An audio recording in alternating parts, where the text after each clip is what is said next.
Okay, so I'm after taking out the Chinese walking stick bamboo that was here, because this is considered a spreading bamboo, or oh boy, good boy, yeah, an invasive bamboo, and there was plenty of growth on it. This from last season, even though last season was really dry, there was lots of new culms, shoots coming up. It's starting to go through the wire into the old chicken pen. So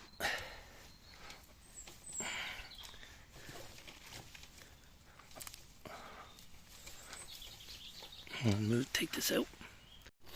So this is from the other side of the fence now, and we can see the way the new root, the suckering root, has come across the concrete here, which anchors the fence, and it's dropped down. And I've seen this lots of times with other bamboo. It's gone down into the soil down here. So it searches out, it'll cross concrete. All the spreading bamboos, they'll actually creep across concrete until it finds a place to sink its roots in. Okay, back on the other side now. So I just snipped that off. I'll probably, if I see any shoots, it's gone in under the concrete, I'll spray that, kill it off. Oh, Rocky Robin is back. I've added fresh composted manure to this area here, and that's where I will be putting the Trachycarpus wagnerianus. So I have a wagnerianus up here, and then I've got some Fortunae in here, and I have the Stonegate palm from China. It's the Trachycarpus princeps, probably one of the most beautiful palms. Anyway, the waggy will be going here, and I'll show you what I've been doing in the old chicken pen. Right, so before we go into the chicken pen, I'm just going to show you the bamboo. They're the plants that keep on giving. So you can just propagate from the shoots coming off. So this is a piece of the, I think it's Chimono bambusa something. It's the walking stick bamboo.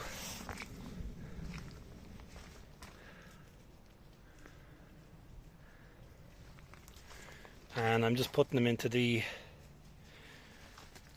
topsoil. So I'll get this planted up.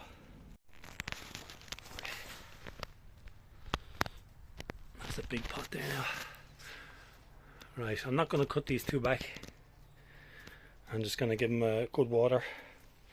There's new rhizome shoots coming up, so we want these green leaves for photosynthesis to feed back down into the roots. So that's the palm I'm going to be putting over where I took the bamboo out. The Trachycarpus wagnerianus. It's a beautiful palm. Very different to the Trachycarpus Fortunae.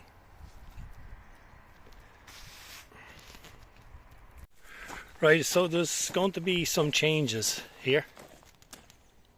Not major changes. Some people might think it was major changes. So basically all this left hand side and this right hand side, everything all the way down to the edge of the wood, all here, they're all going to come out, and they're going to be pushed over between this pine here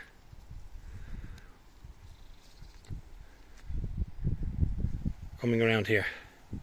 So this will be the path, and I'll explain in a second why I'm doing this.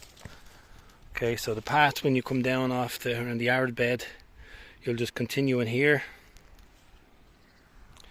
around here, straight down there, and you can cut left if you want, or straight through to the end of the wood. So I've started to remove some kind of native weed species that are not going to really fit into the plan. A lot of these branches are going to get trimmed off as well.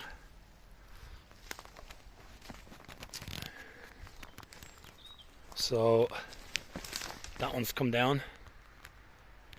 Those sticks won't go to waste. Taking one here out.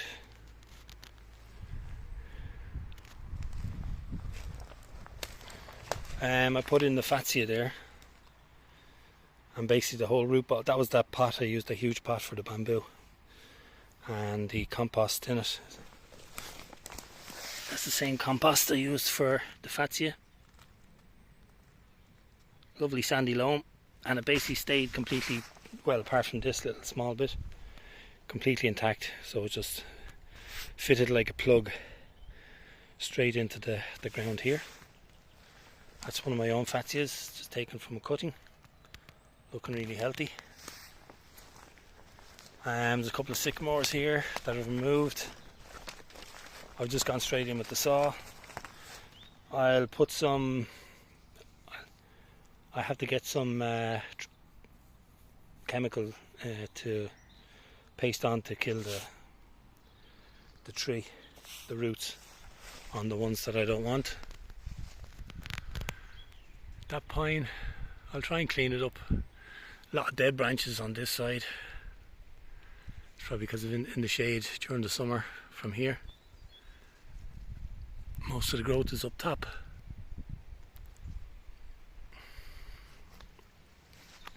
So I might trim them. There's the apple tree. Michelin cider apple tree. During the winter I had lovely sweet apples. So this is where I've put the Tremona bambusa, I think it's called the walk and stick bamboo. Much, lot more space. Nice big hole blended with composted manure, blended with the soil that's here. And then a big heavy mulch of the composted manure all around to break down, feed into the soil, and then the roots of the bamboo, they'll feed off that.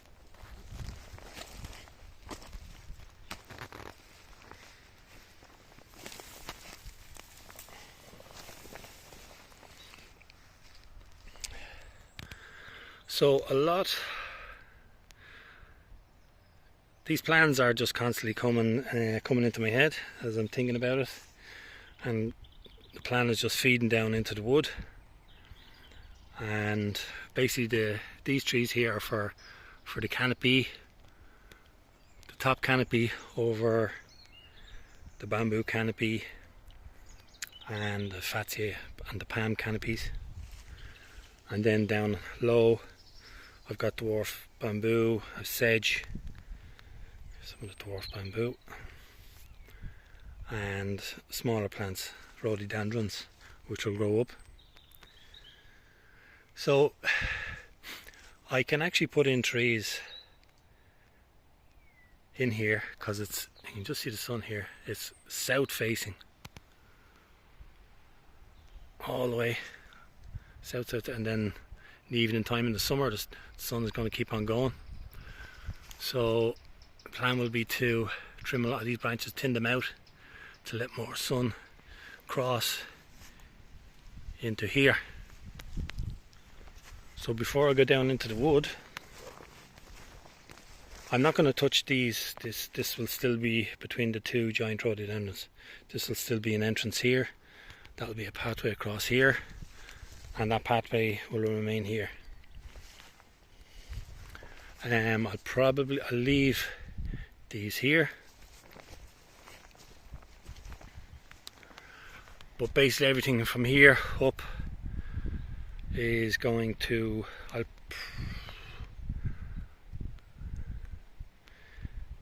probably leave the waggies here, or I might bring them in closer for a narrow entrance here. But everything that's there is coming out, because I'm going to open it up like the field for fruit trees.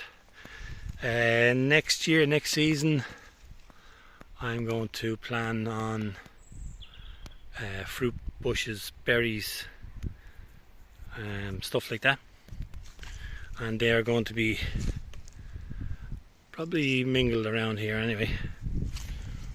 But I'm going to have a full sun here now, open aspect, like this field here. So these bamboos and stuff, I'll probably, one or two plants, I'll probably put them over to that far path going down. They're just going to go over here, and you can turn back on this way, or you can just continue on. But this is going to get zapped by the full sun, so I might as well just push these across. They won't mind getting put across here to the hedge, and I'll have this area here. It's going to be a considerable area for fruit bushes and more fruit trees.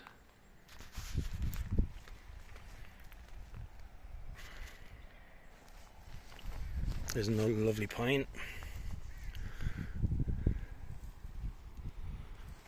It actually looks well just on its own. So we can see down into the wood the winter sun coming in. And I was like 2-3 seasons ago when I went in here first hacking at it, it was literally in your face foliage, but it was all bramble and weeds and grasses, and I suppose it looked great, but it wasn't what I wanted. So these limbs can all be trimmed up here,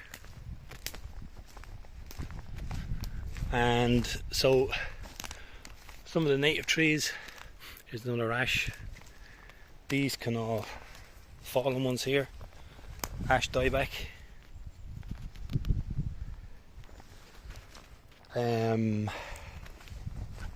they can all be taken out and open this place up. Still tidying up, cleaning up.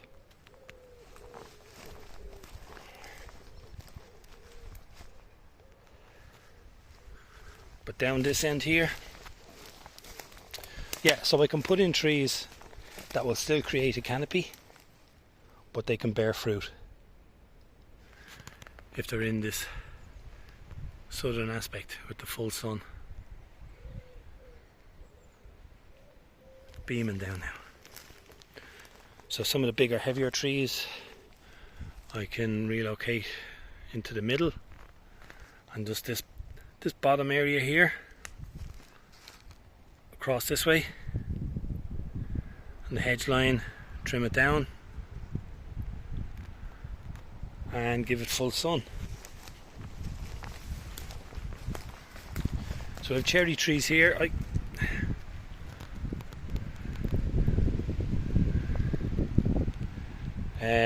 They're wild cherry, like the birds can probably feed on them, but I can't get anything off them.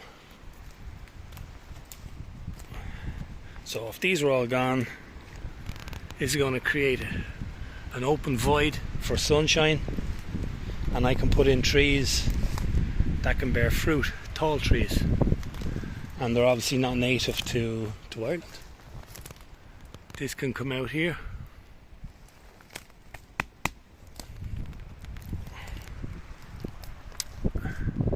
These trees, this Sitka spruce, don't like these trees anyway. That's going to come out. You can trim that hedge line there, just open all that area, and it's just going to open up in here and across here.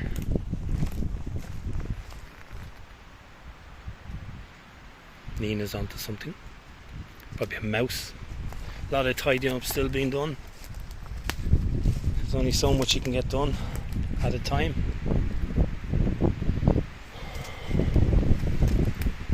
Yeah, so if you could imagine in, let's say, 10 years, 15 years, we have all these trees here, but they will be fruit bearing trees that the wildlife can eat and I can eat. I think that's a better option. So you can see, look, the sun coming through. Just take them out, put in some fruit bearing trees. I can trim. I just take this out. This is Sitka spruce, yeah. Sitka spruce. Take that out. Just trim all the hedge. I trimmed the hedge about 10-15 years ago, and it got nice and heavy.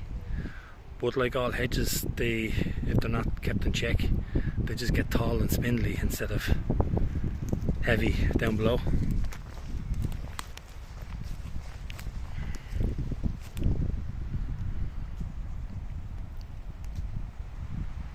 Yeah, so you can see the sun coming in, and that evening sun is going to come all the way around. Oh.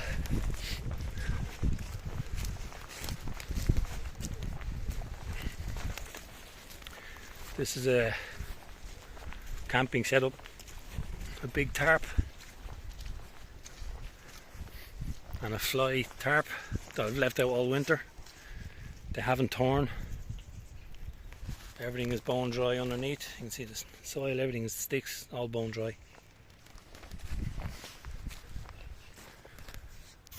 Camping bag, the tarp bed,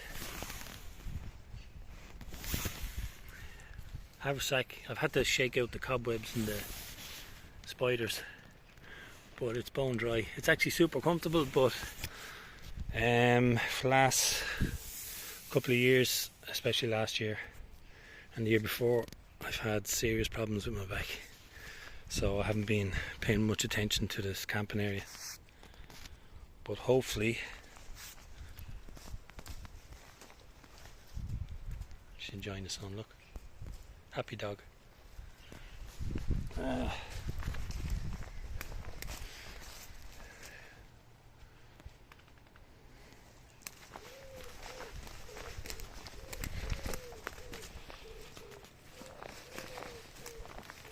I won't touch the silver birch.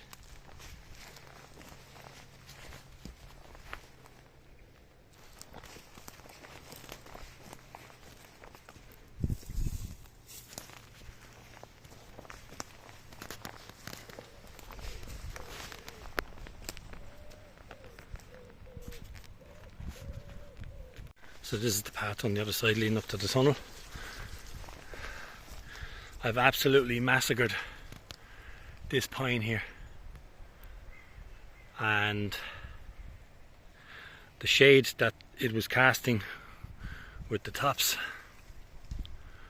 was like the long hand of a clock when the sun, like I'm standing behind it, the shade just used to move, reach out across the tops. So I'm not too sure. I know they say you can cut back trees, so you cut back into it, but this is like I've massacred back into it. I wonder if I could actually just cut it to here and create an umbrella foliage here, because I do love pine trees. They're my favourite trees, but if that has to come out, it has to come out. I have two big eucalyptus. This is the Eucalyptus delrampliana. That's going to get huge, and a gunny eye. They're coming out. There's no point in chopping the big pine and then just leaving this here. So they will be transplanted out. So I have a couple of additions in the tunnel here. For the second time this winter, I've had to take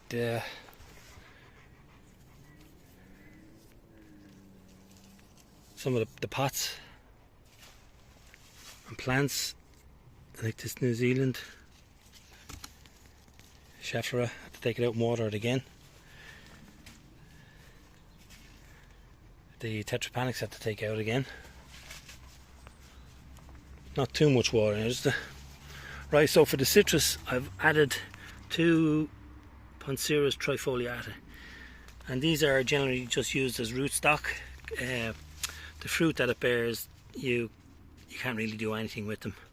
It's just a ball of seeds. So you let them grow, and then you chop it, any side growth, top growth, until you just have a stalk, and then you graft on a variety, a known variety that's good to eat. So I'm going to try these 2 citrus down here, somewhere here, when they get going. It's a lot. It's kind of heavier. It's a lot more moisture down here in the soil down here than up in the back garden or the front garden.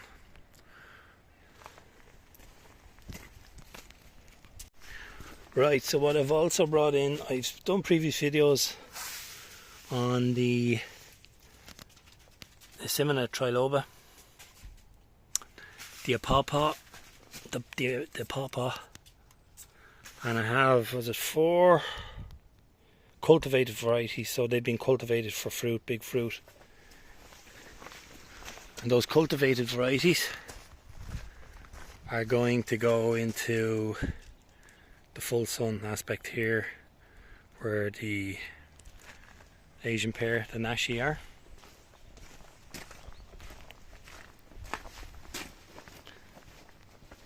But right, so back down into the wood. I brought in the wild Simina triloba pawpaw. So these are wild variety. The fruits are much smaller. Taste is probably a little bit different. You can be lucky and you can get a wild pawpaw that is really, I think I'm more excited about the wild pawpaw. And next week I'm hoping to purchase some more wild trees, and they're going to go down into the wood. So as I remove the trees down in the wood, I'm putting in wild pawpaw,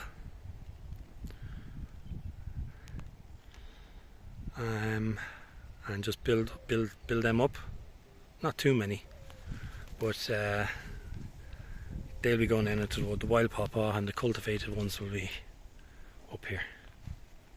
Okay, so this is a kaki giro, and it's an Asian kaki, Diospyros kaki, Diospyros meaning fruit of the gods, and this is a cultivated variety.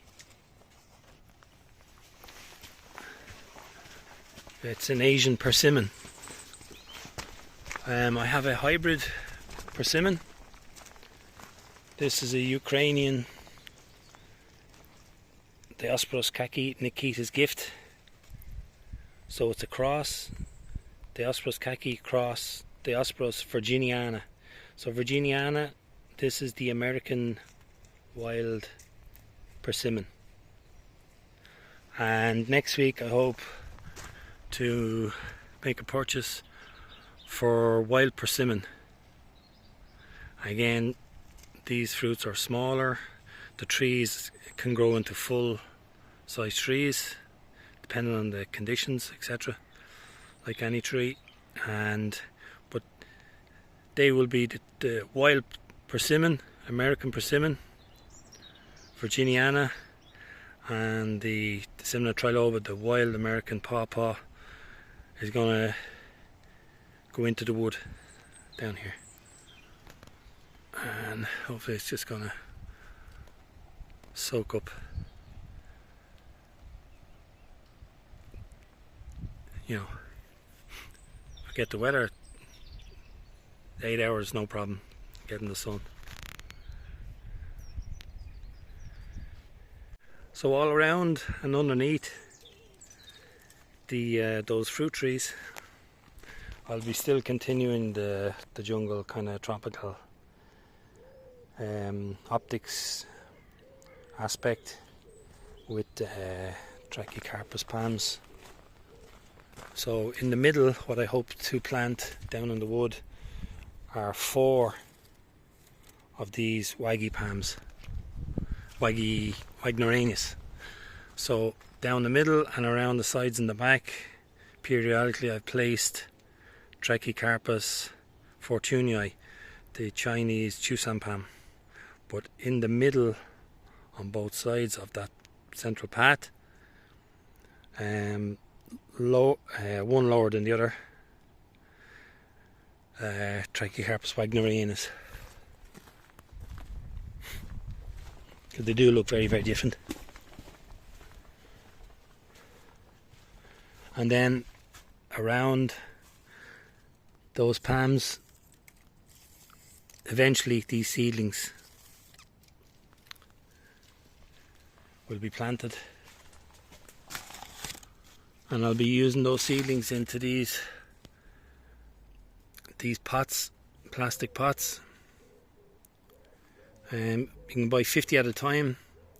They're really cheap. You can buy them on Amazon. And I found that putting young Trachycarpus palms into deep pots with the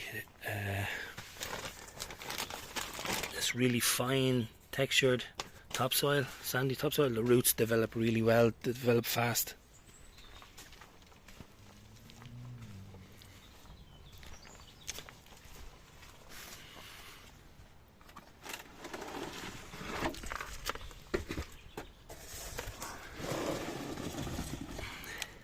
So I had a Fatsia green fingers snap. It was a sizable stem coming up. I don't know if one of the dogs clattered into it, but when I found it anyway, I cut it up and I put them into those pots. So hopefully I can get more free plants.